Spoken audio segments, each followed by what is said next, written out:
Hello అండి, అందరికీ నమస్తే. ఎలా ఉన్నారండి? అందరూ బాగున్నారని అనుకుంటున్నాను, బాగుండాలని కూడా కోరుకుంటున్నాను. ఈరోజు మా బాబు పడుకున్నప్పుడు నేను చేసుకున్న కొన్ని పనులు మీకు చూపించాలనుకుంటున్నాను, మీతో షేర్ చేసుకోవాలనుకుంటున్నాను. మా బాబు పడుకున్నప్పుడు నేను ఇంకా సింకులో గిన్నెలు అయితే కడుక్కుంటున్నాను. కిచెన్ నీట్గా ఉండాలంటే సింకులో గిన్నెలు లేకపోతే కిచెన్ ఆటోమేటిక్గా నీట్గా ఉంటుంది, మనకు మనసు కూడా ప్రశాంతంగా ఉంటుంది. అటువైపు చూసినప్పుడల్లా ఏదో పని ఉంది, గిన్నెలు కడగాలి అనుకోకుండా ఒక్కసారి అవి కడిగేస్తే మనకు పని అయిపోతుంది, ఒక ఫ్రెష్ ఫీలింగ్ అనేది వస్తుంది. ఇంకా సింకులో గిన్నెలు ఉంటే మనకి ఏదోలా అనిపిస్తుంది, ఇల్లు మొత్తం కొంచెం గలీజ్గా అనిపిస్తుంది. అందుకోసమని నేనైతే గిన్నెలు కడుక్కుంటున్నా. మా బాబు అయితే బాగా అల్లరి, ఫోన్ కావాలంటుండు. ఇప్పుడు గిన్నెలన్నీ కడిగేసుకున్న తర్వాత అదేంటోనండి, అసలు సింక్లో గిన్నెలు ఉంటే మాత్రం మనసు అంతా దాని మీదనే ఉంటుంది. సో అందుకోసమని ముందుగా గిన్నెలన్నీ కడిగేసుకుంటున్నాను. అన్నట్టు పిల్లలు ఉన్న వాళ్ళకి ఇంకా వాళ్ళు పడుకున్నప్పుడే పని అంతా చేసేసుకుంటే కొంచెం ఫ్రీగా ఉంటుంది. వాళ్ళు మేలుకతో ఉన్నప్పుడు అసలు పని చేసుకొనియరు. అందుకోసమే నేనైతే మా బాబు పడుకున్నప్పుడు ఈ పనులన్నీ చేసుకుంటాను. ఇంకా గిన్నెలు కడగడం అంటే చాలా ఇబ్బంది మా బాబు పడుకున్నప్పుడు, ఎందుకంటే కొంచెం సౌండ్ వచ్చినా కానీ లేస్తాడు. ఇంకా వాడిని, మా బాబుని గమనించుకుంటూ ఇంకా గిన్నెలు అయితే కడగాలి, ఎందుకంటే కొంచెం సౌండ్ వచ్చినా కానీ లేస్తాడు. లేచి ఇంకా వచ్చి నా పని చేసుకొని ఇవ్వడు అస్సలు. అట్లా ఉంటుందండి చిన్నపిల్లలు ఉన్న దగ్గర.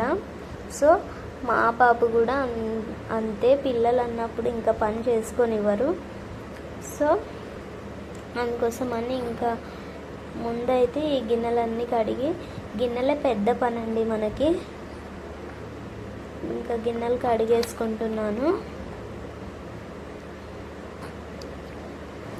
గిన్నెలు కడిగేటప్పుడు చాలామంది ట్యాప్ వాటర్ అయితే ఎంత పెద్దగా వస్తే అంత పెద్దగా పెట్టుకుంటారండి.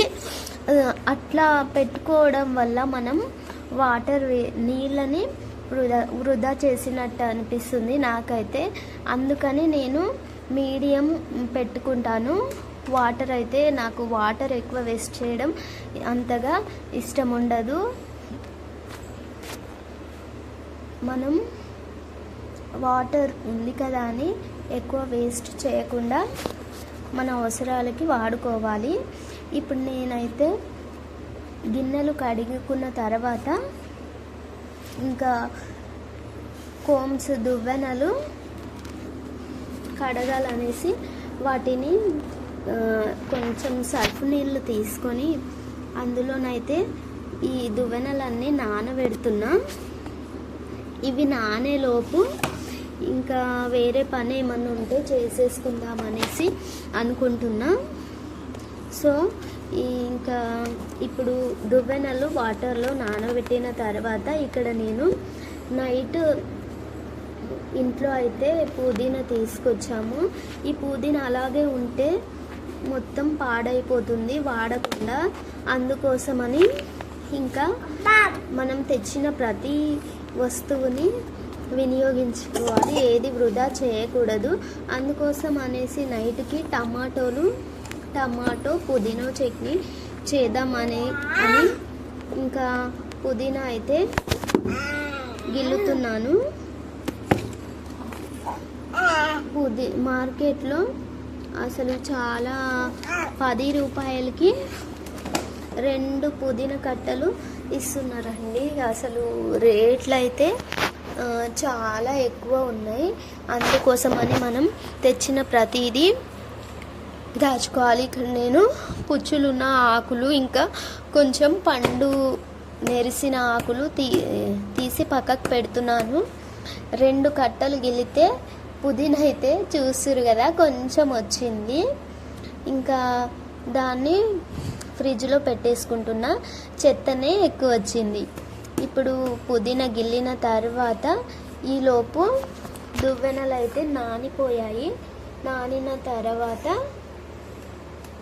ఇంకా నేనైతే ఇప్పుడు ఇవి దువ్వెనలను కడుగుతున్నాను. వీటికి ఫస్ట్ 3 సోప్ అనేది అప్లై చేసి సోప్ రుద్ది ఫస్ట్ 3 దువ్వెనలకు 1 by 1 సోప్ రుద్ది దాని తర్వాత బ్రష్ తోటి రాసుకుంటున్నాను. ఎందుకంటే మనం ఒకటి బ్రష్ తోటి రాసేలోపు ఇంకొకటి సోప్ అనేది కొంచెం మంచిగా ఉంటుందని ఇలా నేను ఇక్కడ పాతది ఒక బ్రష్, బట్టల బ్రష్ తీసుకున్నాను. ఇంకా మీరు మనం టూత్ బ్రష్ తీసుకుంటే ఇంకా బెటర్గా మురికి అనేది పోతుంది.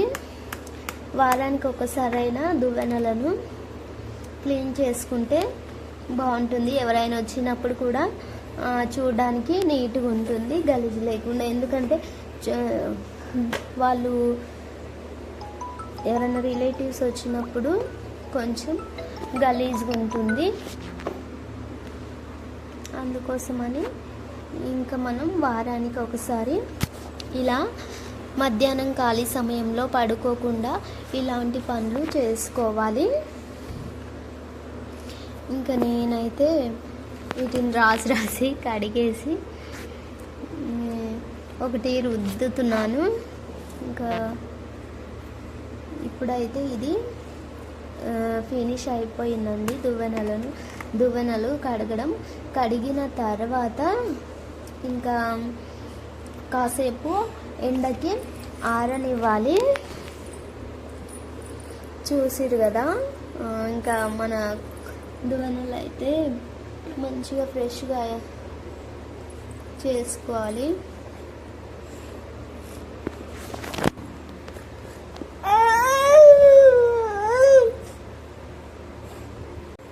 నేనైతే ఇలాంటి పనులు చేస్తానండి ఖాళీ సమయంలో. మధ్యాహ్నం పడుకోకుండా ఇలాంటి పనులు ఏమన్నా చిన్న పనులు ఉంటే చేసుకుంటాను. మరి మీరేం ఎలాంటి పనులు చేస్తారో కింద కామెంట్ సెక్షన్లో కామెంట్ చేయండి. నాతో పాటు మా బాబు కూడా వాయిస్ ఓవర్ ఇస్తుండు. ఇంకా కోమ్స్ అన్ని క్లీన్ చేసుకున్న తర్వాత ఇంకా మనకి ఇది రోజు ఉండే పనే. నేను బట్టలు అయితే మడత పెట్టడానికి బట్టలు తీసుకొచ్చినండి. ఇంకా మనకు అనిపిస్తుంది తర్వాత మడత చేద్దాంలే అని అనుకుంటాము. చాలా మంది అట్నే అనుకొని బట్టలు ఉతకడం అయితే ఉతుకుతాం, కానీ ఉతికిన తర్వాత వాటిని మడత చేయాలంటేనే మనలో చాలా మందికి బద్ధకం ఉంటుంది. ఇంకా ఆ బద్ధకాన్ని పక్కన పెట్టి మనం 10 నిమిషాల్లో బట్టలన్నీ ఫోల్డ్ చేసుకోవచ్చు. ఫోల్డ్ చేసుకొని ఇంకా ఎక్కడికక్కడ పెట్టేసుకోవాలి. ఫోల్డ్ చేసినాం కదా అన్నట్టు వదిలేయకుండా బట్టలు మడత పెట్టంగానే వాటి ప్లేస్లో అవి పెడితే మనకి పని అయిపోతుంది. అండ్ ఇల్లు కూడా చూడడానికి నీట్గా ఉంటుంది. మాకైతే ఓపెన్ షెల్ఫ్సేనండి, ఎందుకంటే మాది ఓన్ హౌస్ కాదు. కబోర్డ్స్ అలాంటివి కూడా ఏం లేవు. ఉన్న వాటిలోనే నీట్గా పెట్టుకోవడానికి ట్రై చేస్తాను. మరి మీకు ఎలా అనిపించింది కామెంట్ చేయండి. మీరు ఇంట్లో బట్టలు ఎలా సర్దుకుంటారో కామెంట్ చేయండి. నేనైతే చూస్తున్నారు కదా ఇలా సర్దుకున్నాను. ఇంకా బెటర్గా సర్దుకోవచ్చు. నేను ఇంకా బెటర్ అవ్వడానికి ట్రై చేస్తాను. ఇంకా షెల్ఫ్స్ ఏమో తక్కువ, బట్టలు ఎక్కువ అయిపోయినాయి. అందుకోసమని ఇంకా ఇప్పుడు బట్టలు పెట్టేలోపు మా బాబాయ్ అయితే లేచిండు. వాడికి ఇప్పుడు ఫుడ్ పెట్టాను అంతేనండి. వీడియో నచ్చింది.